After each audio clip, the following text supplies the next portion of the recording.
Warning, I'm on a journey to handicap home runs in Major League Baseball. I'm not claiming to be sharp. I'm not claiming to have an edge. I bet based on the 3 Ps, pitcher, park, and price.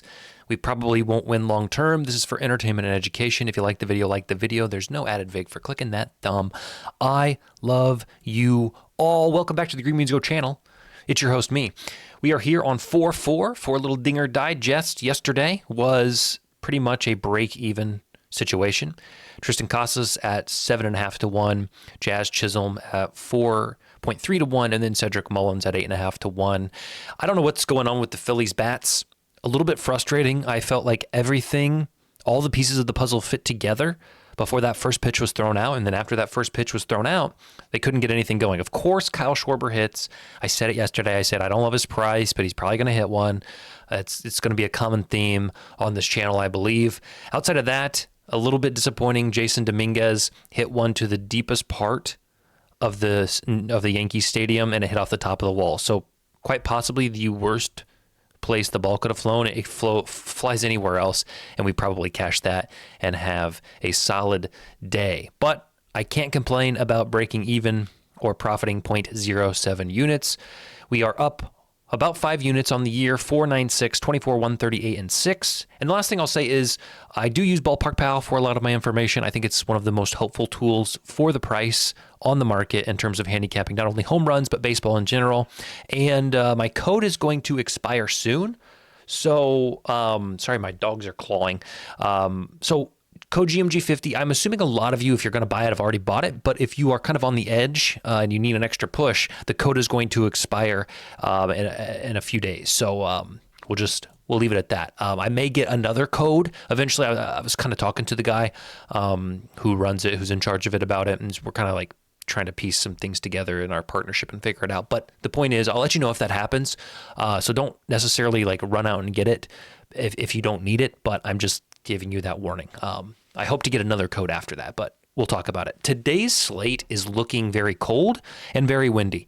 You can see by the home run percentages based on the average, there's a lot of parks and situations that are not good or they don't appear to be good. Now, there's some on here that we're going to talk about where I think it's not something I'm scared of because I think situationally there are guys who can actually benefit from what's happening with the weather, but we will talk about that as we go. So let's start with the game in Tampa Bay. Or no, it's not in Tampa Bay. Okay, let's start. Let me take a breath. Let me rewind. Coors Field is typically very hitter-friendly, and this is one of the worst days you're going to have at Coors probably this year. It's 40 degrees, so very cold. The wind is blowing in. So I am staying off of this game. Colorado has been traveling. The A's don't really have a lot of power outside of Brent Rooker. So I am just going to lay off this game. I don't have any plays from here.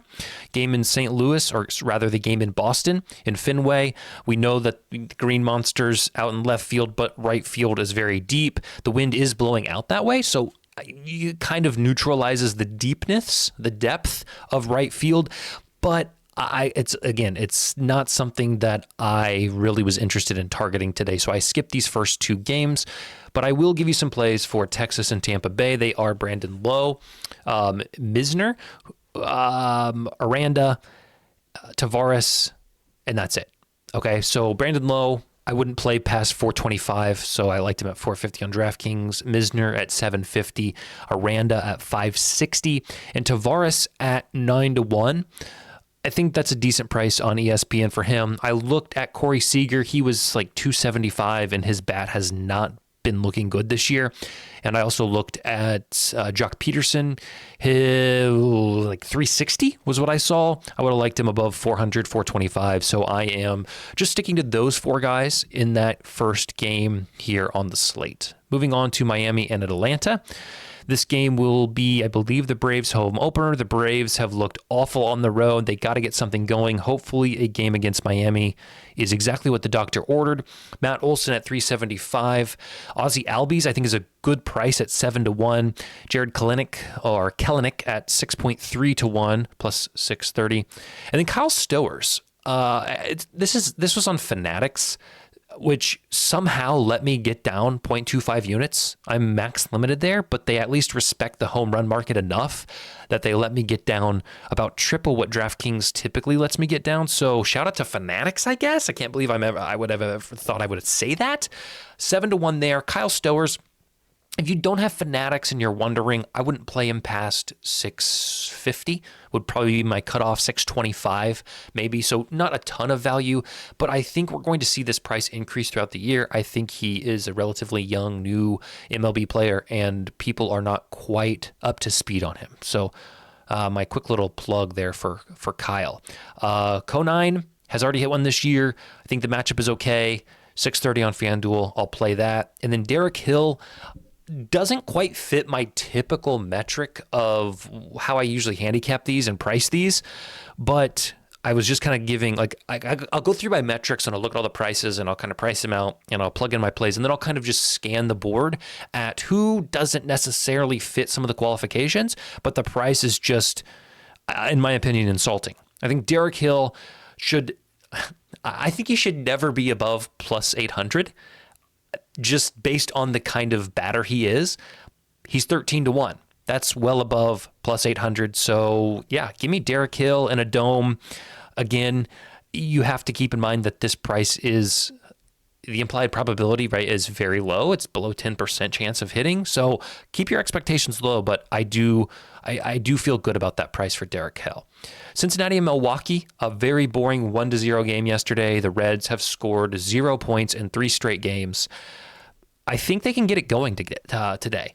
If the Brewers are starting who it is suggested that they're starting, which I believe is Anderson. Let me see if they've officially declared him as the starter, because I think the Reds could really get after him today.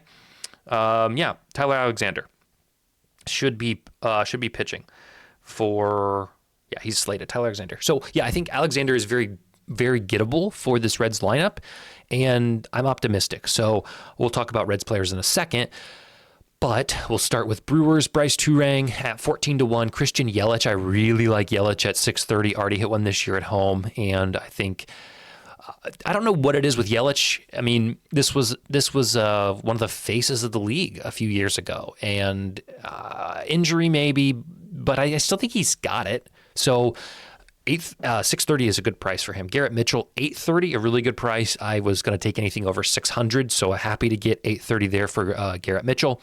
So those are the 3 Brewers that I like. As for the Reds, against Alexander, Matt McClain, Santino Espinal, Christian Encarnacion Strand, and Spencer Steer. The Spencer Steer falls into the Jackson Merrill, Vladimir Guerrero category of I am chasing. Unfortunately, I think that Steer is due. And you may choose to steer clear. I am choosing to steer directly into Spencer. So 6-1 there. Christian Encarnacion Strand, about 5-1, a little more. Santino Espinal, that was a tough call. He was right on my number. 850, 900 is what I priced it at. I said, let's roll with it. I'll be more mad if he hits one at my number than if I just lay off.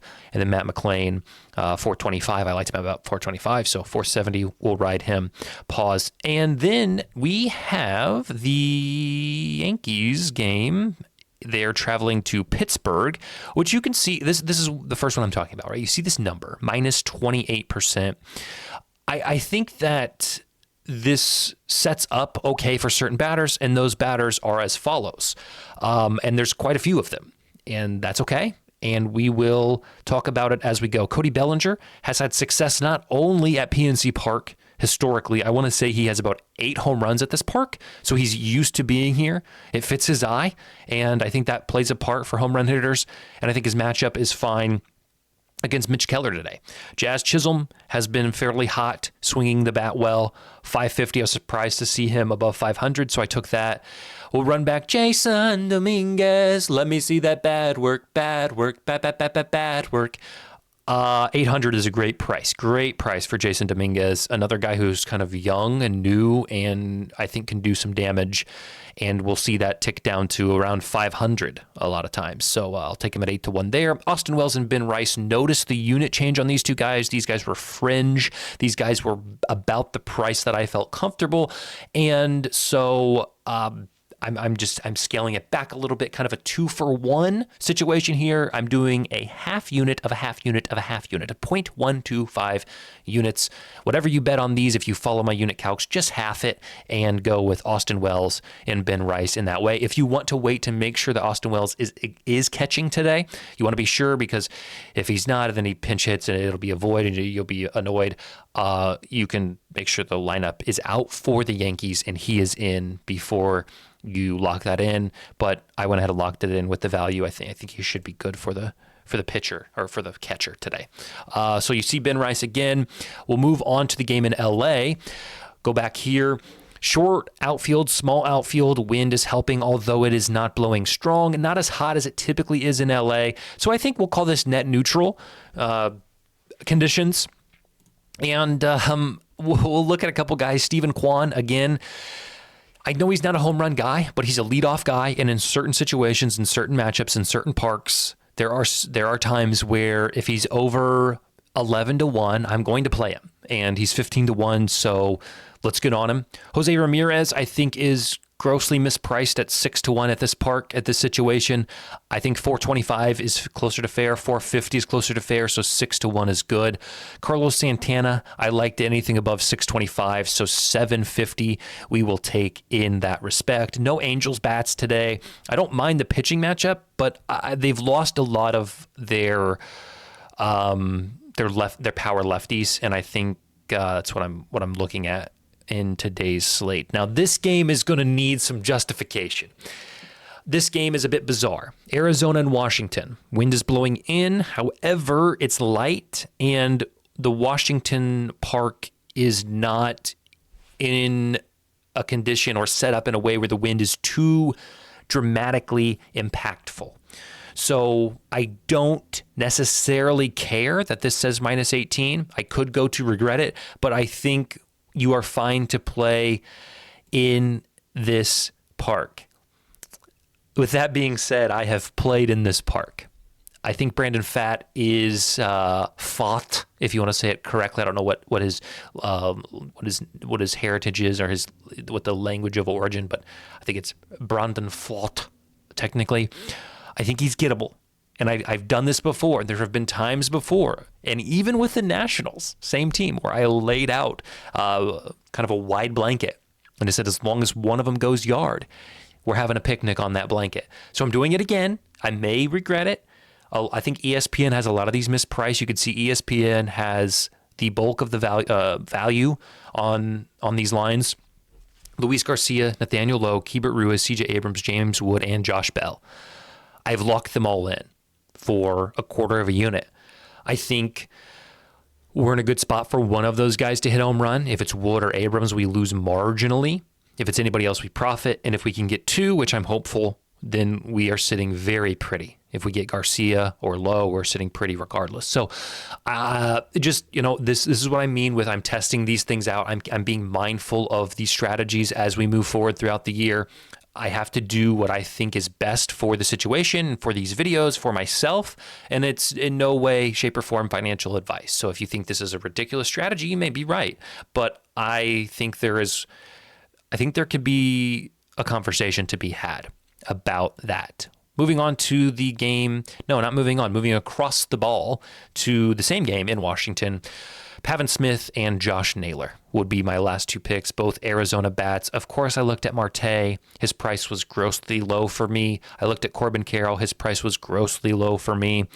Outside of that, I didn't see a ton of value in the Diamondbacks bats, but I liked Pavin Smith at 5.25 and Josh Naylor at 6.50. Wouldn't play him much below those numbers. Last game of the day that I'm going to play, I'm skipping the Philadelphia game. I'm skipping the Dodgers. Good pitching, bad conditions, and for these Philly bats, I need a day off from the Philly bats. Game in Kansas City, one of the worst stadiums to hit home runs in. Winds blowing in. It's cold. No, thank you. Oracle Park.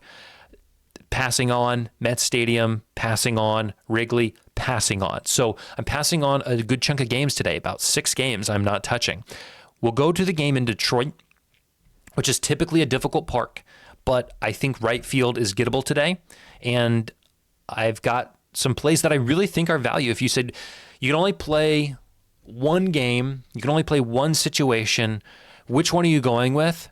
And this is not me advising you, because as soon as I do this, we get a goose egg, we get a 0. But I look at these numbers and I think they're off. I think they're accounting for things that aren't necessarily in play here. So Nick Maton, a DH for the White Sox, a guy, again, who I think is undervalued right now in the market, 10-1. I had it closer to 6, 6.5. I was going to play it at that number, and we're getting 10-1, even 7. I said, 7, 6.5, 7. 10-1 is very playable there. Kerry Carpenter, I said anything over 450, 650. Very good price on Kerry Carpenter. He's back at home. Riley Green, I said anything over 600, and that was conservative. He's at 8-1. Colt Keith, I said anything over 750, he's 11-1. And Trey Sweeney, I said 850, he's 10-1. So, like, I know what they're doing. They're looking at Jared Cannon, the pitcher for the White Sox, who's had some success. They're looking at the temperatures. They're looking at the conditions. But I think there are guys who could provide value, and those are the 5 guys that I think are the most valuable on this slate. So that's what we're running today.